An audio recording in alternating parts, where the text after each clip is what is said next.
In the season of 2022-23, Italy's professional football clubs posted a whopping $1.5 billion loss, with UCL finalist Inter Milan even on the verge of bankruptcy.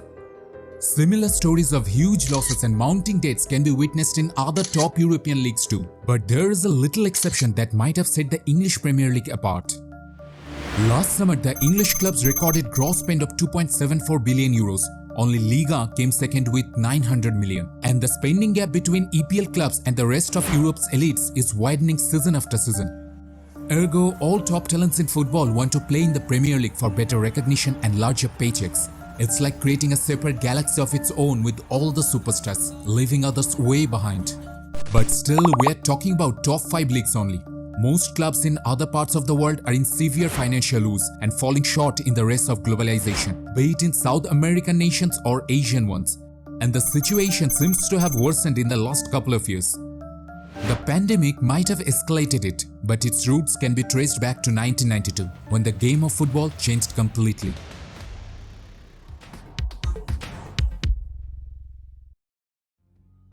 (1992) is probably the most significant year in the history of football till date. The year influenced everything in the sport, from the money invested in it to the very style of play. The year in fact brought on changes in two of the most prestigious club competitions, UEFA Champions League and English Premier League, both widely regarded as the most followed club football tournaments. Prior to 92, the Champions League, which was known as the European Cup, had a massive problem, at least for the traditional powerhouses.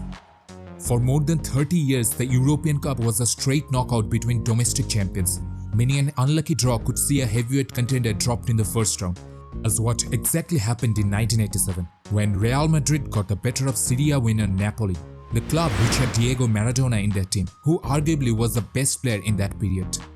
Owner of Milan that time, Silvio Berlusconi, was present at the first leg at Santiago Bernabeu, and he was dismayed and disgusted by the inevitability of either the champions of Spain or Italy being eliminated at the earliest possible stage of the competition.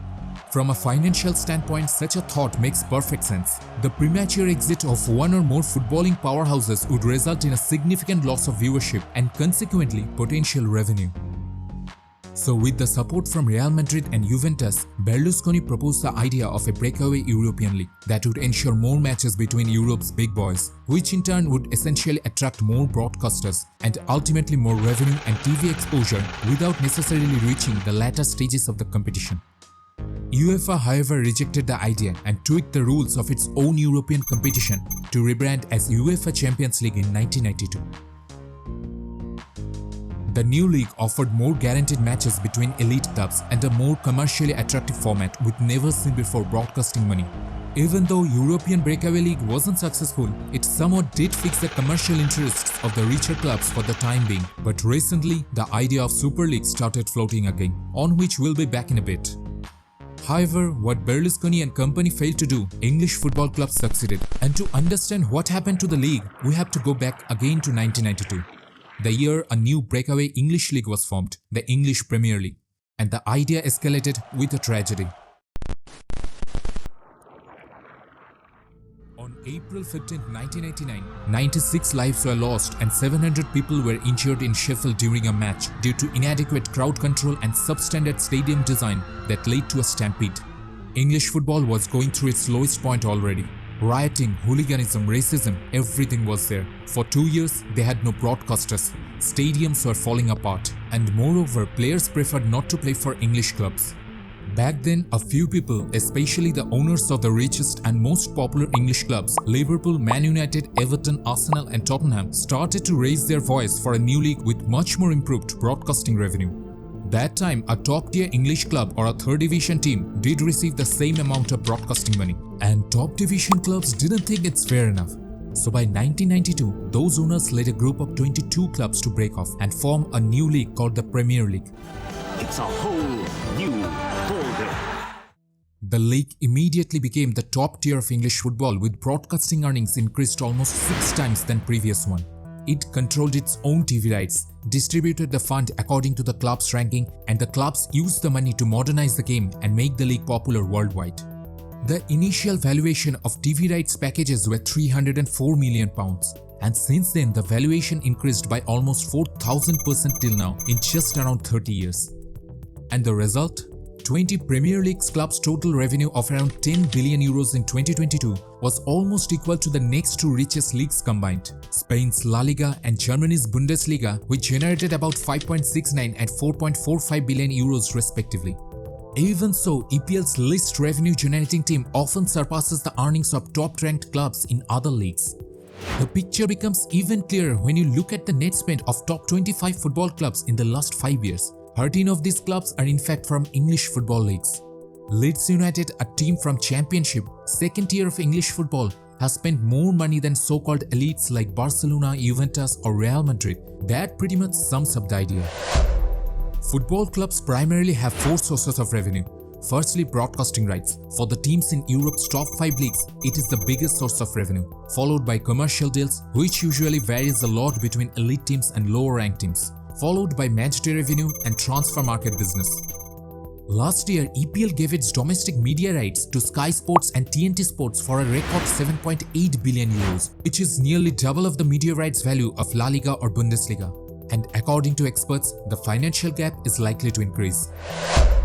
Consequently, English clubs can spend more money on players, so naturally most of the footballers would want to play there. So how can Italian or Spanish giants cope with it and stay equally competitive? The answer again leads us back to that European Super League that will ensure more matches between top European clubs throughout the whole year, and therefore a big jump in revenue. The proponents of the league believe it is the only possible solution to compete with the rising financial gap between the EPL and everyone else. So, with the introduction of a so-called elite league, which will definitely entice the majority of football fandom worldwide, would La Liga, Serie A or even EPL still maintain its international fanbase and attract broadcasters? Probably not. So it will be even harder for those deficient and not so elite clubs to thrive and survive in the business. But for other prominent clubs outside of the big 5 leagues, usually the transfer market becomes the biggest source of revenue, as those leagues are not getting attractive sums for TV or digital streaming rights. That's understandable because neither the teams in those leagues do have rich owners to splurge some extra cash to bring elite footballers, nor these clubs have a huge fanbase outside of the respective countries. If you look at the teams like Benfica, Ajax or Sporting, or even South American teams like River Plate or Palmeiras, they in fact had to sell their top talents at a very young age in order to run those clubs with ease, for paying wages to their players or managers. So without transfer market, they would be sinking into more debts. But in recent years, there have been a trend of steady decrease in number of players moving from clubs of South American or other European nations because those players move to England or Spain or France at a very young age for better opportunities before they have even shined for their local childhood clubs. Eventually, the transfer market for those elite clubs will primarily be within a mere handful of countries. But we're still talking about those clubs who have local dominance, who could showcase their players at bigger stages to sell them at higher prices. So you can imagine the financial conditions of other teams of that league. Having relatively smaller fanbase, the commercial deals are also not that much attractive.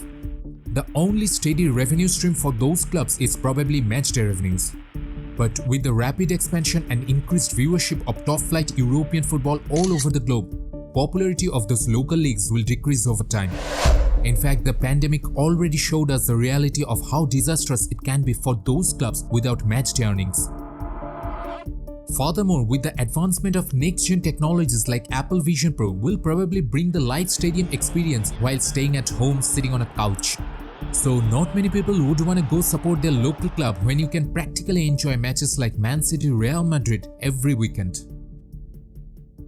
Just a few decades back, Romanian club Steaua Bucuresti or Serbian club Red Star Belgrade have won Europe's biggest club football accolade. But at present, the financial gap between those clubs and elites have become so huge that it is too difficult just to beat those powerhouses, let alone winning trophies. Small group of super wealthy clubs are becoming so financially insulated that they're winning more games than ever before. In short, more money is likely to give more achievements, and those achievements in turn will help to generate much higher revenue. Other clubs will be sinking into more and more oblivion, especially in the era of globalization, and the Super League might kill them eventually. Do you think those clubs can ever break this formidable shackle of financial disparity?